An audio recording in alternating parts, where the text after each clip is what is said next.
در مورد عروسی دخترش بود. خراب کردی عروسی رو؟ عروسیش خراب شد. تعریف می‌کنی برام؟ یه روز دیدم یه عکسی، یه سری مستندا برام فرستادن که یه پارک لویزان قرق شده بخشیش که عروسی دختر ایشون برگزار بشه. مصادف بود با 3-4 روز تعطیلی پشت سر هم و خیلیا بلند میشدن رفته بودن مسافرت شمال، اینا ترافیک جاده چهارروز خیلی زیاد بود، جاده‌های دیگه. و من یه مطلبی نوشتم تو سایتم که آقا شما برای چی قرق کردید پارکو تو روز تعطیل؟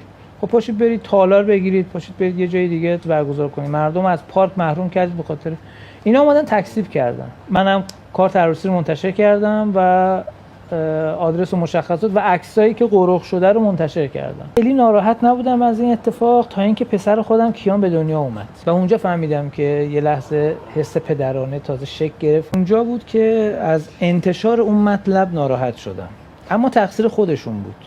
میتونستن یه جور دیگه مدیریت بکنن، مثلا پاسخ ندن. نه رفته بودن گزارش ویدیویی گرفته بودن، یه نفر تو پارک نشسته، آقا پارک قرقه، اونم گفت نه قرق نیست.